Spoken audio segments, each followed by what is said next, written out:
اعوذ باللہ من الشیطان الرجیم بسم اللہ الرحمن الرحیم السلام علیکم یا بقیت اللہ، السلام علیکم یا صاحب العصر والزمان۔ دعائے عہد امام جعفر صادق علیہ السلام سے منقول ہے۔ یہ دعا امام زمانہ علیہ السلام کے ساتھ تجدید عہد پر مشتمل ہے۔ اس دعا کے بارے میں زیادہ سے زیادہ تاکید ہوئی ہے کہ غیبت کے دوران اس دعا کو زیادہ سے زیادہ پڑھا جائے۔ فرمایا گیا ہے کہ اگر کوئی شخص 40 روز تک بوقت صبح پابندی سے پڑھے تو وہ امام کے انصاروں میں سے ہوگا۔ اس دعا کے ہر لفظ کے بدلے میں 1000 حسنات اور نیکیاں حساب میں لکھے جاتے ہیں۔ تو آئیے اس دعا کا اردو ترجمہ تلاوت کرتے ہیں۔ بسم اللہ الرحمن الرحیم۔ اے معبود، اے عظیم نور کے پروردگار، اے بلند کرسی کے پروردگار، اے موجیں مارتے سمندر کے پروردگار، اے توریت اور انجیل اور زبور کے نازل کرنے والے، اے سایہ اور دھوپ کے پروردگار، اے قرآن عظیم کے نازل کرنے والے، اے مقرب فرشتوں کے پروردگار، اے فرستادہ نبیوں اور رسولوں کے پروردگار، اے معبود، بے شک میں سوال کرتا ہوں تیری ذات کریم کے واسطے سے، تیری روشن ذات کے نور کے واسطے سے، اور تیری قدیم بادشاہی کے واسطے سے، اے زندہ اے پائندہ، تجھ سے سوال کرتا ہوں تیرے نام کے واسطے سے، جس سے چمک رہے ہیں سارے آسمان اور ساری زمینیں، تیرے نام کے واسطے سے، جس سے اولین و آخرین نے بھلائی پائی، اے زندہ ہر زندہ سے پہلے، اور اے زندہ ہر زندہ کے بعد، اور اے زندہ جب کوئی زندہ نہ تھا، اے مردوں کو زندہ کرنے والے، اے زندوں کو موت دینے والے، اے وہ زندہ کہ تیرے سوا کوئی معبود نہیں، اے معبود میرے مولا امام مہدی کو جو تیرے حکم سے قائم ہیں، ان پر اور ان کے بزرگان پر خدا کی رحمتیں ہوں، اور تمام مومن مردوں اور مومنہ عورتوں کی طرف سے جو زمین کے مشرقوں اور مغربوں میں ہیں، میدانوں، پہاڑوں، خشکیوں اور سمندروں میں، میری طرف سے، میرے والدین کی طرف سے بہت درود پہنچا دے، جو ہم وزن ہو عرش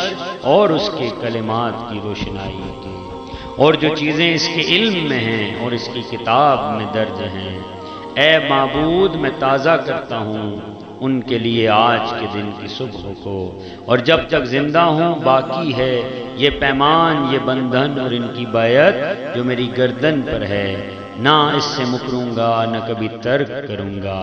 اے معبود، مجھے ان کے مددگاروں اور ان کے ساتھیوں اور ان کا دفاع کرنے والوں میں قرار دے، حاجت براری کے لیے ان کی طرف بڑھنے والوں، ان کے احکام پر عمل کرنے والوں، ان کی طرف سے دعوت دینے والوں اور ان کے ارادوں کو جلد پورے کرنے والوں، اور ان کے سامنے شہید ہونے والوں میں قرار دے۔ اے معبود، اگر میرے اور میرے امام کے درمیان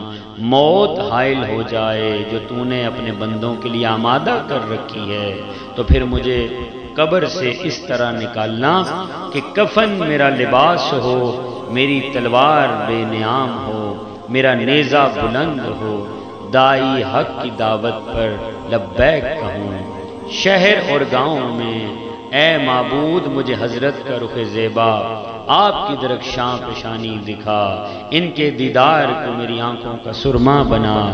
ان کی کشائش میں جلدی فرما، ان کے ظہور کو آسان بنا، ان کا راستہ وسیع کر دے، اور مجھ کو ان کی راہ پر چلا، ان کا حکم جاری فرما، ان کی قوت کو بڑھا۔ اے معبود، ان کے ذریعے اپنے شہر آباد کر اور اپنے بندوں کو عزت کی زندگی دے، کیونکہ تو نے فرمایا اور تیرا قول حق ہے کہ ظاہر ہو فساد و خشکی اور سمندر میں یہ نتیجہ ہے کہ لوگوں کے غلط اعمال و افعال کا پس اے معبود ظہور کر ہمارے لیے اپنے ولی اور اپنے نبی کی دختر کے فرزند کا،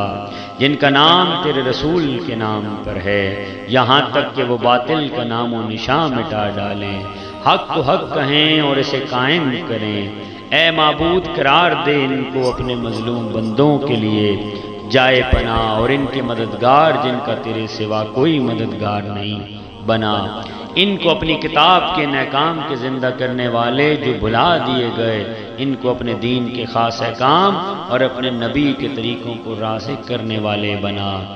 ان پر اور ان کے آل پر خدا کی رحمت ہو۔ اے معبود ان لوگوں میں رکھ جن کو تو نے ظالموں کے حملے سے بچایا، اے معبود خوشنود کر اپنے نبی محمد کو ان کے دیدار سے، اور جنہوں نے ان کی دعوت پر ان کا ساتھ دیا اور ان کے بعد ہماری حالت زار پر رحم فرما۔ اے معبود ان کے ظہور سے امت کی اس مشکل اور مصیبت کو دور کر دے، اور ہمارے لیے جلد ان کا ظہور فرما کہ لوگ ان کو دور اور ہم انہیں نزدیک سمجھتے ہیں۔ تیری رحمت کا واسطہ اے سب سے زیادہ رحم کرنے والے، جلدی جلدی کریں اے میرے آقا، اے مالک زمانہ۔ اللہم صلی علی محمد وآل محمد وعجل فرج آل محمد۔ التماس دعا زوار ڈاکٹر محمد ثقلین حیدر۔